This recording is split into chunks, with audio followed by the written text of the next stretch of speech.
আম্মু, বিকেল হয়ে গেল, বাবা তো এখনো আসতেছে না কেন? কখন থেকে অপেক্ষায় আছি। আসবে রে মা, তোর বাবা রোজা রেখে সারা দিন কাজ করে, কত কষ্ট করে। কাজ শেষ হলে চলে আসবে মা, তুই চিন্তা করিস না। আম্মু বাবা বলেছিল আমাকে একটা নতুন ড্রেস কিনে দিবে এই ঈদে। দিবে তো কিনে? তোর বাবা যখন বলছিল, মা তখন অবশ্যই কিনে দেবে। বাবা কাজ করে টাকা নিয়ে আসুক তারপর। আম্মু, শিউলির বাবা শহর থেকে শিউলির জন্য অনেক দামি ড্রেস নিয়ে এসেছে, আমিও ওই রকম চাই। মারে, ওরা অনেক বড় লোক, ওরা চাইলে অনেক কিছুই কিনতে পারে, কিন্তু আমরা যে অনেক গরিব, তোর বাবা যেটুকু সামর্থ্য তার মধ্যেই কিনে দেবে, তুই চিন্তা করিস না মা। রফিক ভাই, কেমন আছেন আপনি? আশা করি ভালোই আছেন। সামনে তো ঈদ, ঈদের প্রস্তুতি কেমন? গরিবের আবার ঈদ ভাই, লবণ আনতে পান্তা ফোড়ায়। ছেলে বায়না করছে তাকে একটা রিমোট কন্ট্রোল বিমান কিনে দিতে। এখন আপনি বলেন ভাই, এই অভাবের সংসারে এত দাম দিয়ে রিমোট কন্ট্রোল বিমান কিনব কিভাবে? আমারও একই অবস্থা ভাই। আমার মেয়ে ভালো দামি ড্রেস চাইছে। যদি কিনে না দিই, আমার মেয়েটা অনেক মন খারাপ করবে, কান্না করবে। আমার মেয়ে আমার জন্য অপেক্ষা করে, আমি কখন বাসায় আসব। লজ্জায় যেতে পারি না। এদিকে মহাজনের জমি চাষ করি, কষ্ট করি, ঠিকমতো পারিশ্রমিক পাই না।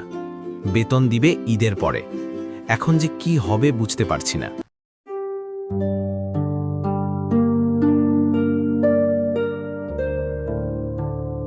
কি রে স্নেহা, কোথায় চললি? তোদের ঈদের শপিং হয়েছে? আমাদের তো হয়ে গেছে। আমরা অনেক গরিব, এজন্য এখনো শপিং হয়নি। কিন্তু আমার বাবা বলছে আমাকে সুন্দর দেখে ড্রেস কিনে দিবে। আমার বাবা মিথ্যে কথা বলে না। তুই আমাকে হাসাইলি? তুই পরবি নতুন জামা? আরে তুই তো গরিব, তোরা পরবি পুরাতন ছিঁড়া জামা। আমাকে দেখ, আমার বাবা শহর থেকে অনেক দামি দামি জিনিস কিনে নিয়ে এসেছে। শিউলি আপু, আমি এখন যাই, আমার দেরি হয়ে যাচ্ছে। আমার মা আমার জন্য অপেক্ষা করছে।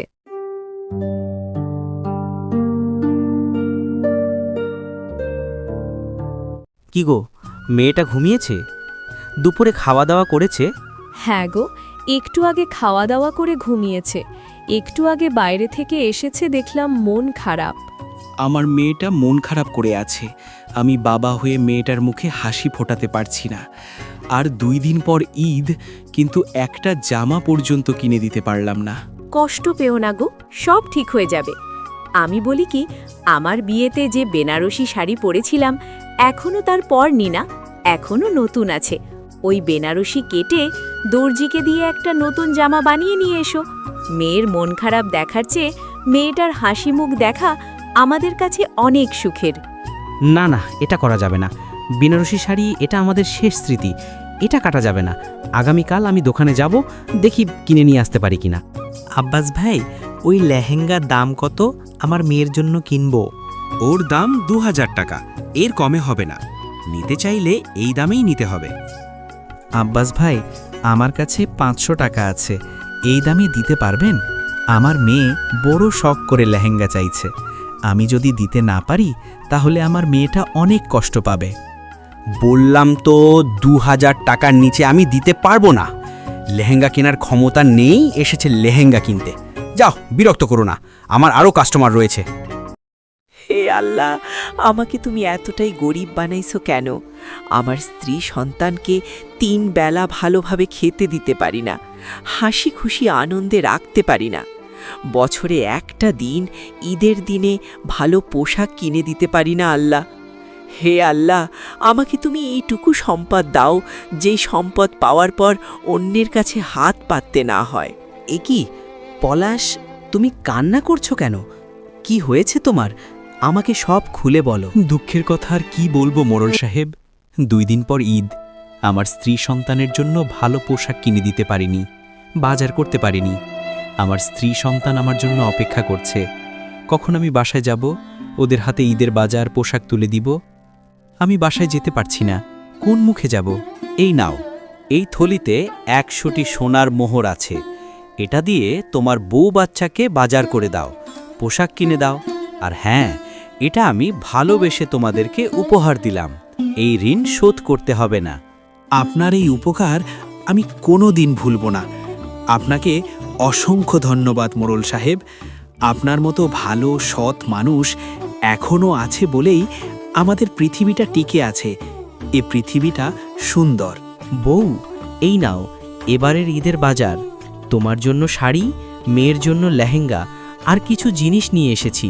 সেমাই, দই, মিষ্টি, পোলাও চাল। এত কিছু নিয়ে এসেছো আমার জন্য, শাড়ি না নিয়ে আসতে পারতে?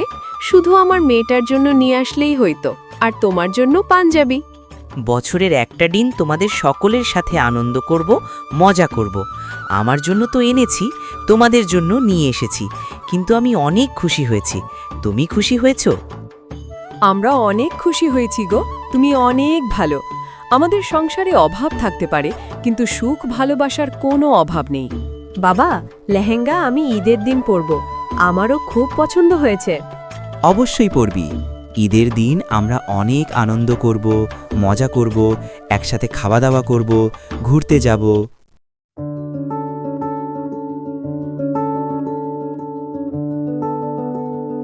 আপা, আপনি আমার বাসায় এসেছেন, আমি অনেক খুশি হয়েছি, অনেক আনন্দ পেয়েছি। আজকে আপনি আমাদের বাসায় ইফতার করে তারপর যাবেন। সে না হয় হবে, তবে তুমি একটা কথা বলো তো, তুমি স্নেহার সাথে খারাপ ব্যবহার করেছো কেন? ওরা গরিব বলে?